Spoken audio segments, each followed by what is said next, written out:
ओम अज्ञानतिमिरान्धस्य ज्ञानाञ्जनशलाकया चक्षुरुन्मीलितं येन तस्मै श्री गुरवे नमः। हरे कृष्णा। आज हम श्रीमद् भागवत गीता के 7 नंबर श्लोक से 11 नंबर श्लोक तक प्रथम अध्याय से चर्चा करेंगे। प्रथम अध्याय का नाम है कुरुक्षेत्र के युद्ध स्थल में सैन्य निरीक्षण। पिछला वीडियो में हम 2 नंबर से 6 नंबर श्लोक तक चर्चा किए थे। अथ प्रथमोऽध्याय। अस्माकं तु विशिष्टा ये तान्निबोध द्विजत्वं नायका मम सैन्यस्य संज्ञार्थं तान् ब्रवीमि ते। तो दुर्योधन अब पहले पांडवों की जो सैन्य की व्यूह रचना की गुणगान किए, उसके बारे में सबको बताए।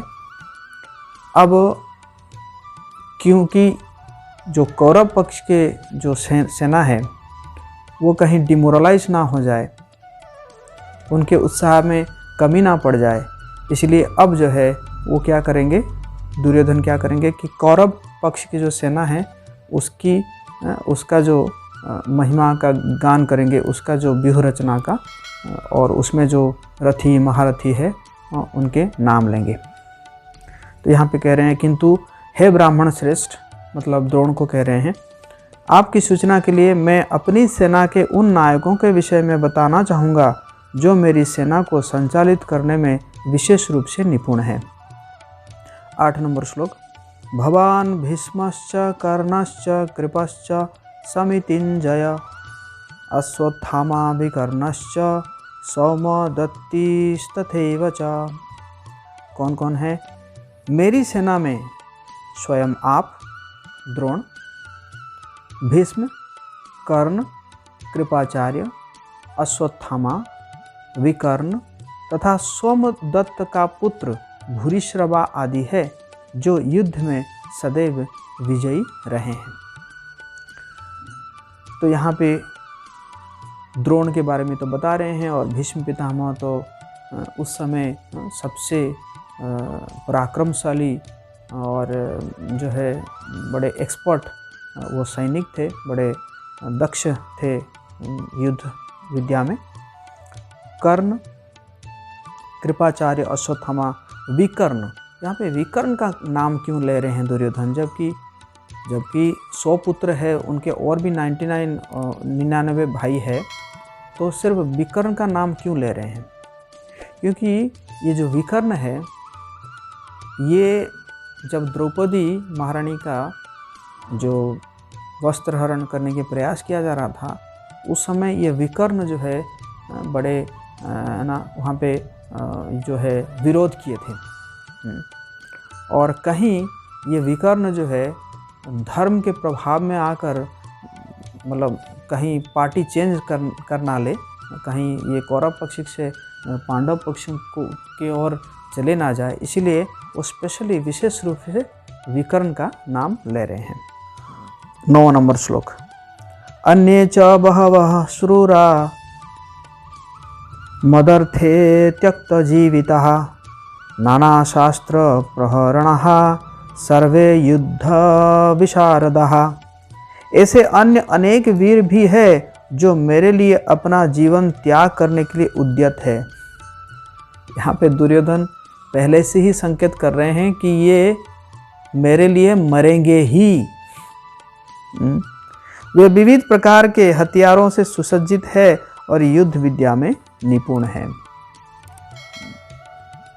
अपर्याप्तं तद अस्माकं बलं भीष्माभिरक्षितं पर्याप्तं त्विदमेतेषां बलं भीमाभिरक्षितं। हमारी शक्ति अपरिमेय है और हम सब पितामह द्वारा भली भांति संरक्षित है, जबकि पांडवों की शक्ति भीम द्वारा भली भांति संरक्षित होकर भी सीमित है। तो यहाँ पे बड़ा कूटनीति के हिसाब से दुर्योधन कह रहे हैं कि जो पांडवों का जो सेना है वो क्या है, अपर्याप्तम है। ऐसा लग रहा है कि हाँ बड़ा सीमित है। और क्यों? क्योंकि उसको जो है भीम जैसे भीष्म पितामह से कम अनुभव वाले योद्धा के द्वारा वो संरक्षित हो रहा है। लेकिन हमारे जो सेना है वो बहुत ही अनुभवी पराक्रमशाली भीष्म पितामह के द्वारा ये संरक्षित है। तो यहाँ पे दो बातें हैं। एक तो वो भीष्म पितामह को एक मैसेज दे रहे हैं और द्रोण को और एक मैसेज दे रहे हैं। देखिए ये जो शब्द है, ये शब्द का दो मीनिंग हो सकता है। एक तो है अपर्याप्तम तदास्माकम भलम भीष्माभिरक्षितम, हमारे जो सेना है वो तो अपर्याप्त है। तो ये किनको कह रहे हैं? भीष्म पितामह के द्वारा सबको कह रहे हैं। लेकिन द्रोण को अलग मैसेज जा रहा है। द्रोण को कह रहे हैं कि ये पर्याप्त नहीं है। क्यों? क्योंकि जो भीष्म पितामह है इनका ज़्यादा इंक्लाइनेशन जो है, ज़्यादा झुकाव किनके प्रति है? पांडवों के प्रति है। जब एक व्यक्ति का झुकाव रहेगा तो वो कैसे पूरे क्षमता से युद्ध कर पाएंगे? तो इसलिए द्रोण को एक मैसेज दे रहे हैं कि आपको इसको ध्यान रखना होगा। और जो भीम, हालांकि अनुभव उनका कम है क्योंकि उनका कोई झुकाव नहीं है हमारे प्रति, तो इसी कारण वो क्या है, वहाँ पे जो उनका जो सेना रचना है वो क्या है, वो पर्याप्त है, उनके लिए पर्याप्त है।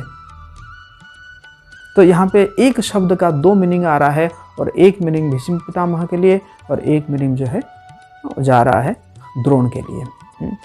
और दुर्योधन जो है बड़ा कॉन्फिडेंट थे कि ये जो भीष्म पितामह, द्रोण, ये सब जो है मेरे लिए ज़रूर युद्ध करके मुझे विजय हासिल करेंगे, क्योंकि ये लोग द्रौपदी महारानी के जो वस्त्रहरण के समय में ये लोग कुछ नहीं कहे थे, अपना मुंह नहीं खोले थे, इसलिए वो एक आशावादी है। 11 नंबर श्लोक। अयनेषु च सर्वेषु यथा भागमवस्थितः भीष्ममेवाभिरक्षन्तु भवन्तः सर्व एव हि। अतएव सैन्य व्यूह में अपने अपने मोर्चा पर खड़े होकर रहकर आप सभी भीष्म पितामह को पूरी पूरी सहायता दे।